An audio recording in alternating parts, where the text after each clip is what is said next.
विभाग में पिछले एक वर्ष में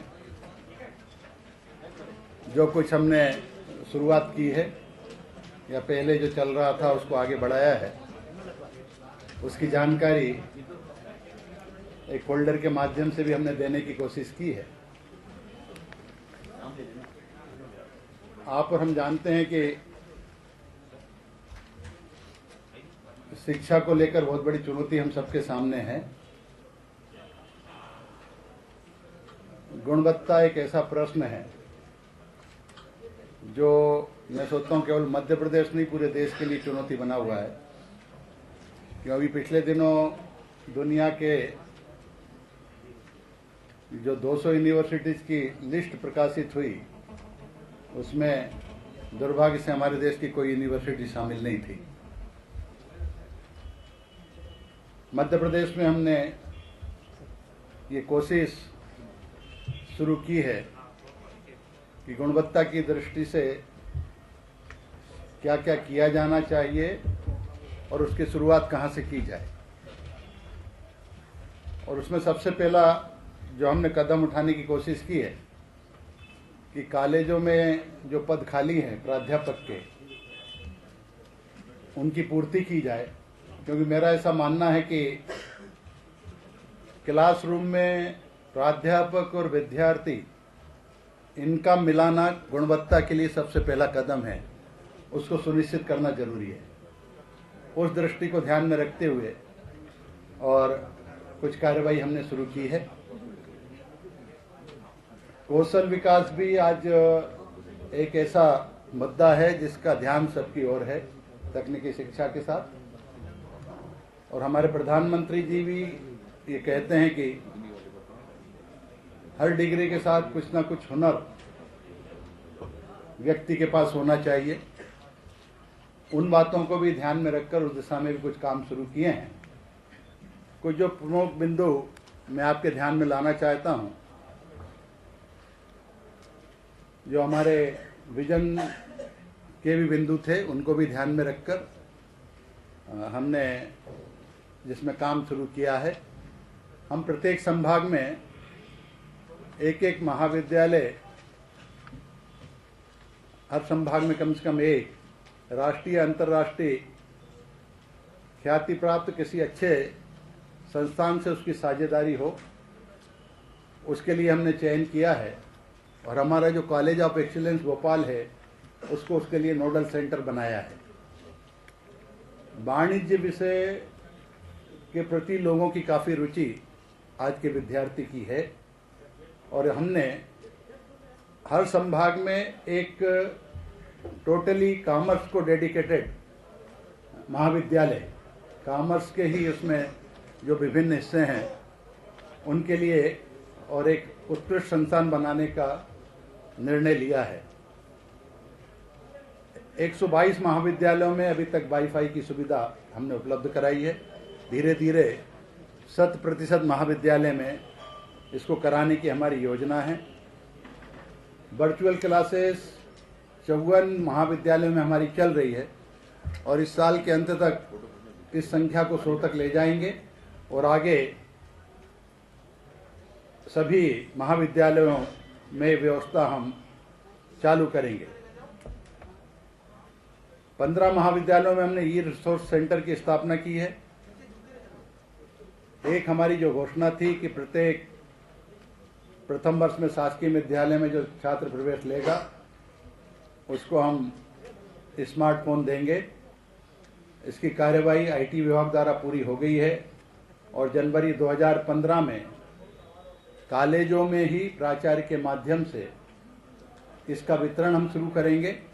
और इसी के साथ हर जिले में उस फोन के जो कंपनी सिलेक्ट की है आईटी डिपार्टमेंट ने, उनका सर्विस का सेंटर एक साल उनकी सर्विसिंग की भी चिंता करेगा। जैसा मैंने बताया था कि सहायक प्राध्यापकों के जो पद हमारे यहाँ रिक्त हैं 1646, इसका विज्ञापन लोक सेवा आयोग द्वारा जारी हो गया, आवेदन बुला लिए गए हैं और आगे की प्रक्रिया चल रही है।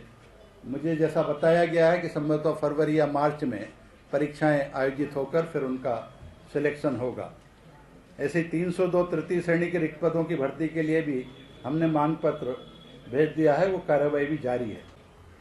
विवेकानंद कैरियर मार्गदर्शक योजना में हमने जो विभिन्न जिलों में शिविर लगाए थे प्लेसमेंट के लिए, उसमें 1860 विद्यार्थियों का प्लेसमेंट हुआ है और 29,516 विद्यार्थियों को कैरियर के बारे में प्रशिक्षण का कार्यक्रम भी हुआ है। इस वर्ष में 18 नवीन कॉलेज और 8 नवीन संकाय खुले हैं और 45 अशासकीय महाविद्यालय नए खुले हैं। 3 नए निजी विश्वविद्यालय की स्थापना की अनुमति पिछली विधानसभा में मिली है। उच्च शिक्षा के सुधार के लिए वर्ल्ड बैंक योजना के माध्यम से 2150 करोड़ रुपए का जो प्लान हमने बनाया था उसको स्वीकृति मिल गई है और उस पर काम शीघ्र प्रारंभ होगा। उसी प्रकार राष्ट्रीय उच्चतर शिक्षा अभियान रूसा, इसके अंतर्गत स्टेट हायर एजुकेशन काउंसिल गठित हो गई। 2017 तक के लिए हमने 767.20 करोड़ का प्रस्ताव भारत सरकार को प्रेषित कर दिया है और संभवतः इस माह के अंत तक उस पर मंजूरी मिलने की संभावना है। इन दोनों वर्ल्ड बैंक और रूसा से एग्जिस्टिंग हमारे विश्वविद्यालय और कॉलेज, इनके उन्नयन और ऐसे क्षेत्र जहां ये महाविद्यालय नहीं है, विशेषकर आदिवासी और पिछड़े क्षेत्रों में, वहाँ नए कॉलेज खोलने में हमें सुविधा मिलेगी।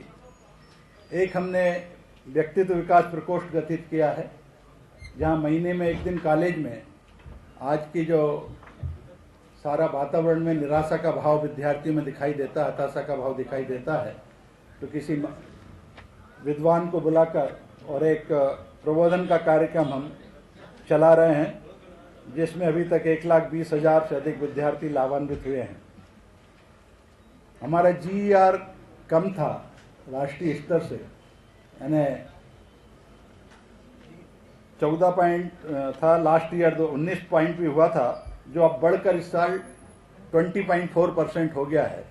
लेकिन हमारा लक्ष्य है कि इसको आगे और निरंतर बढ़ाना, और हम ये भी विचार कर रहे हैं कि जिस प्रकार स्कूल एजुकेशन में स्कूल चलो अभियान चलता है, उस प्रकार कॉलेज चलो अभियान, हायर सेकेंडरी के बाद जो ड्रॉप आउट होता है उसको रोकने की कोशिश हम इसमें करेंगे। पदोन्नतियाँ 94 की हैं, DPC समय पर हो इसको सुनिश्चित किया है, और अनुकंपा नियुक्ति के लगभग जितने भी प्रकरण सामान्यतया पेंडिंग थे, वो 77 प्रकरणों का निपटारा इस वर्ष में हमने किया है। 51 जिलों में युवा केंद्र की स्थापना हुई है, जहां लीड महाविद्यालयों में सेंटर बनेगा, जहां कौशल विकास, खेलकूद, पुस्तकालय और IT की सुविधा प्रारंभ की जाएगी। अशासकीय महाविद्यालयों की बहुत दिन से 5वें 6वें वेतनमान की बात चल रही थी, उसका भी निराकरण हुआ है। हम विषय और पदों का युक्तिकरण कर रहे हैं। पिछले दिनों भोपाल में भी हमने पदों का और विषयों का युक्तिकरण किया था। जैसा कि आप जानते हैं कि अनेक विषय ऐसे हो गए हैं जिसमें विद्यार्थियों की रुचि उतनी नहीं है, और लेकिन संख्या और पद उस विषय के उतने ही हैं। उनको हम कम करके जिन विषयों में ज़्यादा मांग है, और इससे मुझे लग रहा है कि 750 पद का हम युक्तिकरण करेंगे, और उसका लाभ उन विषयों लेने वाले विद्यार्थियों को मिलेगा जिनमें उनको रुचि है। 175 प्रतिनियुक्ति समाप्त की गई है, जो हमारे प्रोफेसर विभिन्न बाकी कामों में लगे हुए थे पढ़ाई के अलावा, वो आग्रहपूर्वक हमने और उनको कॉलेजों में वापस बुलाया है। एक देवी अहिल्या विश्वविद्यालय इंदौर, जिसको नेक का A ग्रेड मिला है, उसको एक आदर्श यूनिवर्सिटी के रूप में ऑल इंडिया स्तर का उसको बनाने के लिए DPR वगैरह तैयार हुई है, और उस पर आगे हम कार्रवाई कर रहे हैं। 11 छात्रावास, और उनके लिए छात्रावास के लिए पदों की बड़ी हमें समस्या थी, लेकिन पिछले कैबिनेट में हमें 139 पद उसके लिए मिल गए हैं, और वार्डन और सर्वेंट्स वगैरह की नियुक्ति उसके कारण हो जाएगी। हर यूनिवर्सिटी में हमने पूरी यूनिवर्सिटी एक्सीलेंस हो, यह तो बहुत अच्छी बात है, लेकिन अभी ये तय किया है कि कम से कम हर यूनिवर्सिटी 2-2 सब्जेक्ट तय करे और उसमें एक्सीलेंस प्राप्त करे। तो उनका चयन विषयों का हो गया है और उस पर काम शुरू हो गया है। लक्ष्मण सिंह गौड़ पुरस्कार योजना हमारी चल रही है, लेकिन इसको हमने और विस्तार रूप दिया है और पुरस्कार की संख्या पहले 30 होती थी पूरे प्रदेश के लिए, उसको विभिन्न स्तर पर 248 किया गया है। नेक से मूल्यांकन 100% कॉलेजों का हम कराएंगे और उसके लिए हमने कॉलेजों के लिए प्रोत्साहन राशि भी रखी है कि वो नेक से जो कराएगा उसको 5 से 15 लाख रुपए तक का प्रोत्साहन राशि व्यवस्था के लिए। और एक हमने ये तय किया है कि हम स्टेट की एक अनऑफिशियली, जिसे मैं कहूँ, नेक के जो लोग हमारे जाते रहते हैं उनकी एक टीम बनाएंगे और उनसे इंटरनल 100% कॉलेजों का मूल्यांकन कराकर ये तय करेंगे कि आज कौन सा कॉलेज नेक के मूल्यांकन के हिसाब से कहाँ है, क्या कमियां हैं, और उसका एक चरणबद्ध कार्यक्रम बनाकर उन कमियों को दूर करेंगे। तकनीकी शिक्षा और कौशल विकास की दृष्टि से ITI और कौशल विकास केंद्र और BTB में इस वर्ष 1,63,000 प्रवेश हुए हैं।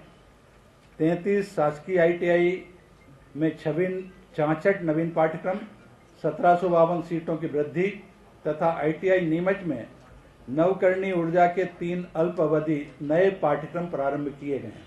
हम जानते हैं कि नीमच में सोलर के मामले में एशिया का बहुत बड़ा प्लांट प्रारंभ हुआ है और उनकी मांग थी कि इस ट्रेड में प्रशिक्षित लोग हमें चाहिए, इसको ध्यान में रखकर प्रारंभ किया है। Multimedia animation and special effect पाठ्यक्रम भोपाल, रीवा और सागर में इस वर्ष प्रारंभ किए गए। 130 निजी ITI प्रारंभ हुई है और 15,760 सीटों की वृद्धि हुई है।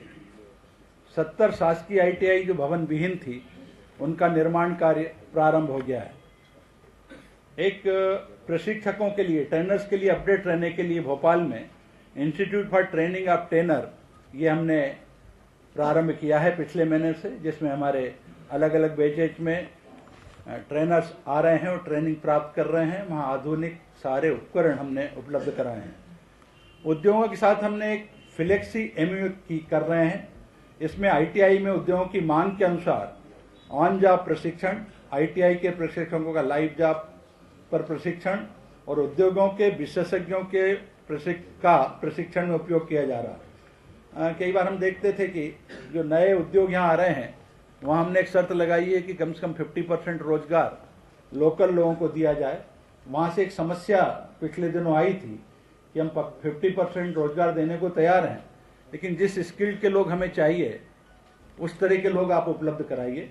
इसलिए उद्योगों के साथ बैठकर उनकी आवश्यकता के अनुरूप और हमने इस प्रकार के पाठ्यक्रम शुरू कर रहे हैं और उद्योगों से भी आग्रह कर रहे हैं कि वो भी अगर अपने यहाँ इस प्रकार के ट्रेनिंग प्रोग्राम चलाएं तो सरकार उसमें सहयोग करेगी। एक नई योजना जो पिछले दिनों मंजूर हुई है, जिसको अब प्रारंभ होना है, कारीगर समृद्धि योजना। आप और हम जानते हैं कि अनेक क्षेत्रों में पुश्तैनी धंधे करने वाले लोग हैं। उदाहरण के लिए सुनार, कुम्हार, लोहार, कारपेंटर, बाप दादा के समय से और बड़े अच्छे कारीगर हैं, लेकिन उनके पास कोई डिग्री या सर्टिफिकेट नहीं है। इसलिए दो तरह का उनका नुकसान हो रहा था। एक तो अगर वो बैंक में भी अपने कारोबार को बढ़ाने के लिए लोन लेने जाते थे तो आजकल वो कहते थे आपकी क्वालिफिकेशन क्या है, इस क्षेत्र की लेकर आइए। और दूसरा, अगर उनके परिवार बढ़ गया, कहीं नौकरी में लोग जाते थे तो काम कितना ही अच्छा है लेकिन कोई सर्टिफिकेट नहीं होने से उनको नौकरी नहीं मिलती थी। हमने ये तय किया है कि विभिन्न इस प्रकार के लोगों का एक स्टैंडर्ड ऑल इंडिया स्तर पर तय हुआ है और हम उनका टेस्ट लेंगे बिना किसी प्रशिक्षण के, और वो अगर उस स्टैंडर्ड को क्रॉस करते हैं, पास कर लेते हैं, तो हम एक सर्टिफिकेट उनको दे देंगे। और अगर कोई कमी, गैप रहेगा तो उस कमी को उनको बताएंगे और 2 सप्ताह, 4 सप्ताह या 6 सप्ताह का मैक्सिमम ट्रेनिंग प्रोग्राम चलाकर फिर उनका टेस्ट लेकर और उनको सर्टिफिकेट देंगे।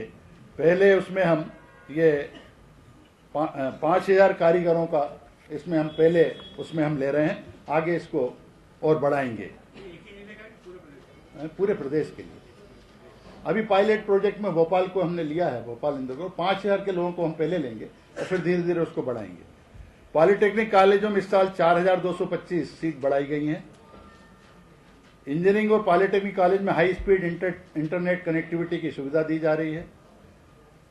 पॉलिटेक्निक कॉलेज के व्याख्याताओं की भर्ती की समस्या हमारे सामने थे। पिछले दिनों ये स्वायत्त कॉलेज हो गए थे सब, और इसलिए प्रमोशन का चैनल नहीं बच रहा था। और जब हमने पीएससी को इनकी भर्ती के लिए लिखा तो उन्होंने कहा हम इन संस्थाओं का नहीं करेंगे, गवर्नमेंट की भर्ती करते हैं।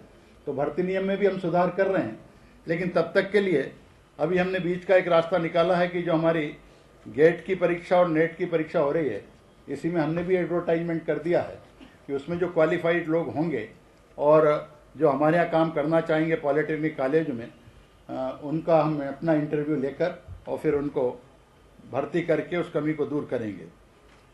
निजी इंजीनियरिंग कॉलेजों में अध्यापन एवं शासकीय इंजीनियरिंग कॉलेजों में अतिथि व्याख्याताओं के लिए शिक्षक की अर्हता का निर्धारण टेक्निकल टीचर्स एलिजिबिलिटी टेस्ट के आधार पर होगा। आरजीबीपी में जनवरी में ये टेस्ट हो रहा है। हमने देखा होगा कि कई बार ये समस्या आती थी कि जो फैकल्टी प्राइवेट कॉलेजों में हैं वो अप टू मार्क नहीं है, और इसलिए हमने कहा है कि एलिजिबल टेस्ट में हम सिलेक्शन कर देंगे और उस सिलेक्शन लिस्ट में से जो टेस्ट पास किए हुए लोग हैं प्राइवेट कॉलेज उनमें से किसी को भी अपना काम पर रख सकेगा, लेकिन उसमें पास होना टेस्ट में जरूरी होगा। परीक्षा प्रणाली में सुधार करने के उद्देश्य से इंजीनियरिंग स्नातक परीक्षा प्रश्न पत्रों के फॉर्मेट में बदलाव किया गया है। परीक्षा केंद्रों एवं मूल्यांकन केंद्रों में क्लोज सर्किट कैमरे लगाना अनिवार्य कर दिया गया है। मौखिक एवं प्रैक्टिकल परीक्षा की वीडियो रिकॉर्डिंग भी हमने करवाने का निर्णय लिया है। इंजीनियरिंग विश्वविद्यालय द्वारा विद्यार्थियों की सुविधा के लिए 6 हमने रीजनल नोडल सेंटर की स्थापना का निर्णय लिया है। इंदौर और ग्वालियर में केंद्र प्रारंभ हो गए हैं। आप जानते हैं इंजीनियरिंग की एक यूनिवर्सिटी है जो भोपाल में है। यूनिवर्सिटी से संबंधित कोई भी काम के लिए पूरे प्रदेश के विद्यार्थी को और भोपाल ही आना पड़ता था। छोटे मोटे कोई मार्कशीट है, डुप्लीकेट है, माइग्रेशन है। हम छोड़ नोडल सेंटर खेल रहे हैं जो इंदौर ग्वालियर में शुरू हो गया, सागर, रीवा, जबलपुर, उज्जैन, ताकि यूनिवर्सिटी से संबंधित काम वहीं पर विद्यार्थी के संपन्न हो जाएंगे, उसको भोपाल नहीं आना पड़ेगा। आरजीबीपी ने एक 10 करोड़ का वेंचर कैपिटल फंड स्थापित किया है। इससे विश्वविद्यालय अपने छात्रों को उत्कृष्ट उद्योग स्थापित करने के लिए आर्थिक सहायता देगा। मुख्यमंत्री युवा कॉन्ट्रैक्टर योजना में विश्वविद्यालय द्वारा 500 युवा इंजीनियरों के लिए प्रशिक्षण कार्यक्रम इस वर्ष संपन्न हुआ। शोधार्थियों के शोध एवं नवाचारी कार्यों की सहायता के लिए 10 करोड़ रुपए का इनोवेशन फंड स्थापित किया गया है। उच्चतम अंक प्राप्त करने वाले 291 विद्यार्थियों को विश्वविद्यालय की तरफ से 20-20 हजार रुपये की छात्रवृत्ति दी गई है।